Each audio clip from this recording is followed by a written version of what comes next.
ఓం సదాశివసమారంభాం వ్యాసశంకరమధ్యమాం అస్మదాచార్యపర్యంతాం వందే గురుపరంపరాం. జ్యోతిషశాస్త్రాన్ని భావితరాల వారికి ప్రసాదించిన ఋషుల యొక్క పాదపద్మాలకి నమస్కారం చేసుకుంటూ, అలాగే నాకు ఈ జ్యోతిష విద్యను నేర్పిన గురువర్యులు జ్యోతిష బ్రహ్మ కీర్తిశేషులు శ్రీ ఏరంకి సూర్యనారాయణమూర్తి గారు, సూర్యశ్రీ దైవజ్ఞ గారి యొక్క పాదపద్మాలకి నమస్కారం చేసుకుంటూ, ఓం శ్రీ మహాగణాధిపతి నమః, శ్రీ గురుభ్యో నమః, హరి ఓం. వీక్షకులందరికీ నమస్కారం. సింహరాశి వారికి ఈ వారం సానుకూలమైనటువంటి గ్రహస్థితి గోచరిస్తూ ఉన్నది. లాభస్థానమందు కుజుడు ప్రధానమైనటువంటి గ్రహం, ఆయన గొప్పగా ఉపయోగపడుతూ ఉన్నారు. అష్టమంలో శుక్రుడు యోగిస్తూ ఉన్నారు. ఈ వారంలో చంద్రబలం ప్రధానంగా కనబడుతూ ఉన్నది. ఈ మూడు గ్రహాల తాలూకు శుభ ఫలితాలు సింహరాశి వారికి ఉన్నాయి. అయితే సప్తమ స్థానంలో ఉన్న గ్రహాలు ఏవైతే ఉన్నాయో, అంటే శనేశ్వరుడు కానీ, రవి కానీ, బుధుడు కానీ, అలాగే అష్టమంలో ఉండేటువంటి రాహువు కానీ, కొంత ఈ జీవిత భాగస్వామి యొక్క ఆరోగ్యం పైన, సంతానానికి సంబంధించినటువంటి ఆరోగ్యం పైన ఎక్కువగా ప్రభావాన్ని చూపిస్తూ ఉంటారు. అంతేకాకుండా జీవన గమనం ఎప్పుడు ఉండేటువంటి జీవితం కాకుండా కొంత అస్తవ్యస్తమైనటువంటి జీవితం ఉంటుంది. అంటే ఉదాహరణకి గత కొద్ది వారాలుగా చాలా ప్రశాంతమైన వాతావరణం ఉంటే, మరి ఈ వారంలో కొంత ఇబ్బంది పడుతూ జీవించవలసినటువంటి పరిస్థితులు ఉంటాయి. కొంత అడ్జస్ట్ అయి వెళ్ళవలసి వస్తుంది. ఇదివరకు ఉన్నంత సౌకర్యాలు ఉండవు, అలాగే ఇదివరకు సాగినంత పరిస్థితులు అవి ఉండవు.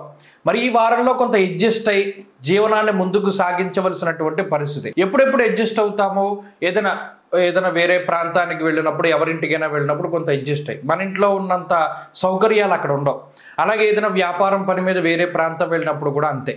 అలా ఏంటి అంటే ఏదైనా మంచి వాటికి వెళుతూ ఉంటారు, కానీ అక్కడ మీకున్నంత సౌకర్యాలు ఉండవు. అది నేను చెప్పగలిగేది. అడ్జస్ట్ అయ్యి వెళ్ళాలి. అలాగే కాలాన్ని అతిక్రమించి భోజనం చేస్తూ ఉండడం, అలాగే మరీ ముఖ్యంగా సామంత జన విద్వేష దారాపేడా సుతామయం అన్నది శాస్త్రం.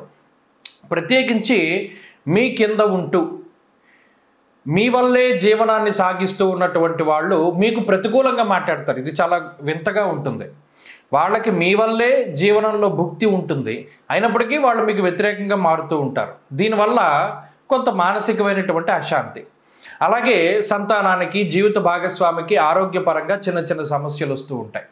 అలాగే కుటుంబ సభ్యులతో ఎక్కువ సమయాన్ని వెచ్చించలేకపోవడానికి కూడా ఈ వారంలో అవకాశం ఉంటుంది.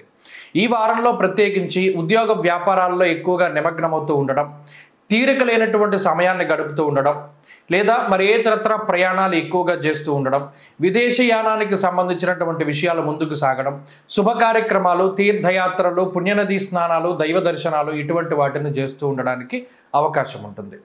సింహరాశి వారు ప్రత్యేకించి చదువరులకి ఇది చాలా గొప్ప సమయంగా చెప్పవచ్చును. పోటీ పరీక్షల్లో మంచి విజయాన్ని సాధించడానికి అవకాశం ఉంటుంది. సింహరాశి వారి వారం మరింత అనుకూలమైనటువంటి ఫలితాలని సాధించడానికై సుబ్రహ్మణ్యేశ్వర స్వామి వారి యొక్క ఆరాధన క్రమం తప్పకుండా చేస్తూ ఉండడం చెప్పదగినటువంటి సూచన. ఈ వారంలో కలిసి వచ్చేటువంటి రోజు శుక్రవారంగా చెప్పవచ్చును. అదృష్ట సంఖ్య 5, అదృష్ట వర్ణము తెలుపు.